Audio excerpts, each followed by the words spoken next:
নমস্কার, আমি সুস্মিতা। আপনাদের সব্বাইকে নববর্ষের অনেক অনেক শুভেচ্ছা। আজ পয়লা বৈশাখ, আর এটা আমার প্রথম ভিডিও আমি শেয়ার করছি আপনাদের সাথে। তো ছোটবেলা থেকেই মাকে দেখেছি পয়লা বৈশাখের দিন নতুন সুতির শাড়ি পরে আমাদের সবার জন্য ভালো ভালো রান্নাবান্না করতে। তো আমারও ইচ্ছে হলো আজ খুব সাধারণভাবে একটু রেডি হয়ে সাধারণ বাঙালি একটা থালি তৈরি করতে। তো প্রথমেই আমি ওই ভাতের জন্য চালটাকে একটু ভিজিয়ে নেব। তো চলুন এই চাল ধোয়া জলটা দিয়ে একটু গাছের পরিচর্যা করে আসি। গাছ সেরকম একটা নেই, কারণ আমরা যেখানে থাকি ব্যালকনি নেই। তবে এই বড় জানলাটার সামনেই 2-4টে গাছ লাগিয়েছি। কিছু গোটা ধনে এভাবে ছড়িয়ে দিয়েছিলাম, কত সুন্দর চারা বেরিয়েছে। ভাবছি এবার বড় কোনো ছড়ানো জায়গার মধ্যে ওগুলোকে শিফট করে দেব, যাতে খুব সুন্দরভাবে ধনেপাতাটা হয়। এই জল দিতে এসে দেখলাম আজ বেশ ভালো রোদ বেরিয়েছে। এমনিতেও পয়লা বৈশাখের দিন ভালোই গরম থাকে, তো ভাবলাম ওই গোটা মশলাগুলো একটু রোদে দিয়ে দিই। আজ বিকেলে এগুলো থেকে গুঁড়ো মশলা বানাবো। ওই গুঁড়ো মশলা আমরা কিনি না, এভাবে গোটা মশলা থেকে তৈরি করি, ফ্লেভার ভীষণ সুন্দর হয়। ওই গোটা গরম মশলা আর গোটা জিরে রোদে দিলাম, ওই দুটোই গুঁড়ো করব। ধনে গুঁড়োটা আছে, তাই এখন করছি না। আর কিছুটা আঙুর এভাবে নুন জলে ভিজিয়ে রাখছি, পরে এটাকে পরিষ্কার জলে ধুয়ে লাঞ্চের পরে খাবো। কেউ কেউ দেখেছি বেকিং সোডা দিয়ে এটাকে ভিজিয়ে রাখে, আঙুরটা যেহেতু ডিরেক্ট খাওয়া হয় একটু পরিষ্কারের জন্য।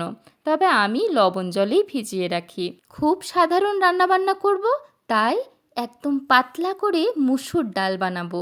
এই ডাল ধোয়া জলটা ওই বাকি যে 2-3টে ইনডোর প্ল্যান্টস আছে ওটাতে দিয়ে আসবো।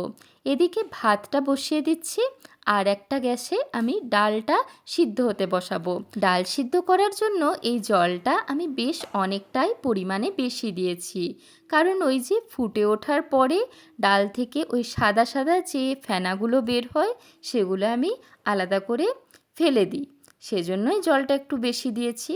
তো চলুন ডাল ভাত ওদিকে হতে থাকুক, এদিকে আমি মাছগুলো ধুয়ে পরিষ্কার করে নিয়েছি বাটা মাছ আর কিছু চিংড়ি মাছ। না, আজকে কোনো স্পেশাল ডিশ হবে না, মানে চিংড়ির মালাইকারি বা ভাপা এগুলো কিছুই হবে না।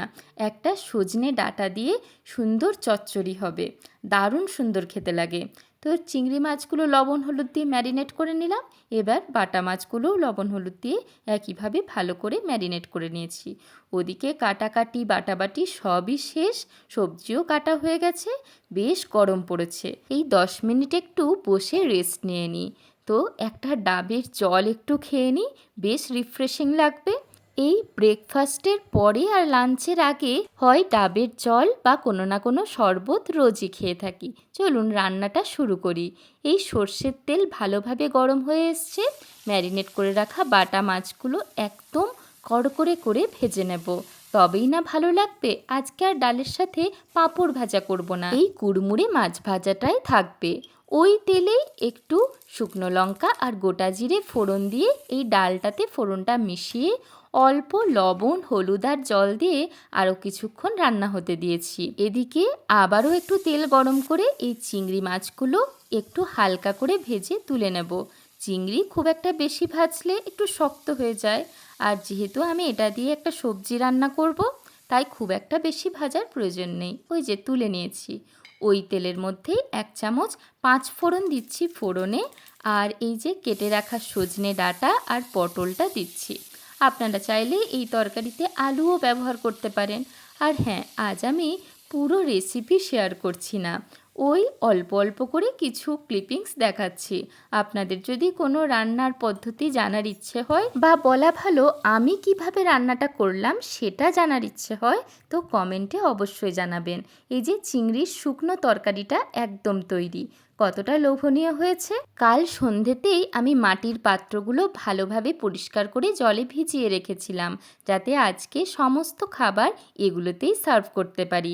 পাতলা করে মুসুর ডাল, ইঁচড়ের ডালনা আর ওই যে ডাঁটার তরকারিটা দেখালাম, এটাতে আমি কাজু, পোস্ত আর সাদা তিল বাটা দিয়ে করেছি। সাধারণ রান্নাটাই একটু অন্যভাবে করার চেষ্টা করেছি।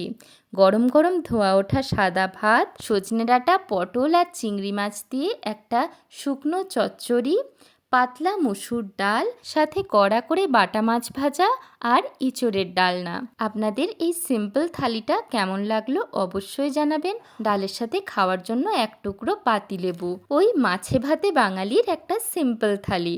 অবশ্য বাঙালি থালি হিসেবে অনেক কিছুই এখানে কিন্তু মিসিং আছে। আপনারা কমেন্টের মাধ্যমে জানাবেন যে কী কী পদ যোগ করলে এই থালিটা কমপ্লিট হবে।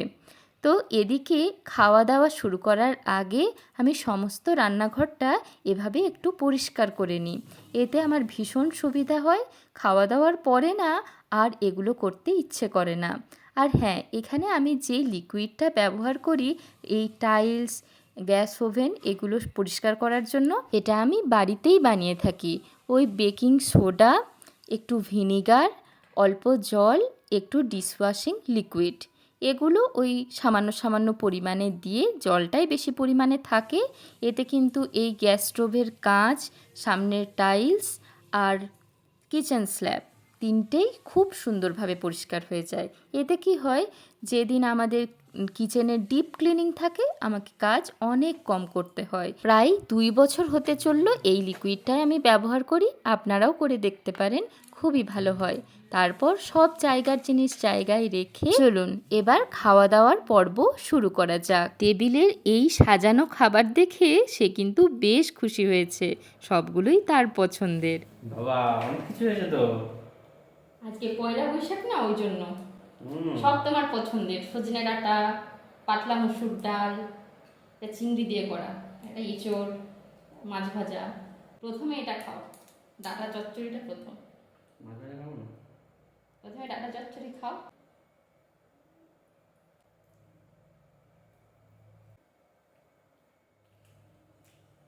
হ্যাঁ,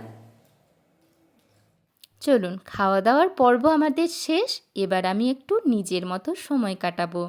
আজকের শান্ত দুপুরে আমি পড়ছি আশাপূর্ণা দেবীর লেখা কার্বন কপি। সঙ্গে নিয়েছি কয়েক টুকরো ফল।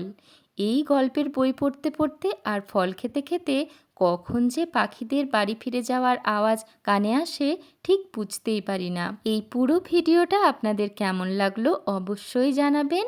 আজ তাহলে আসি, আবার দেখা হবে নতুন কোনো ভিডিওতে।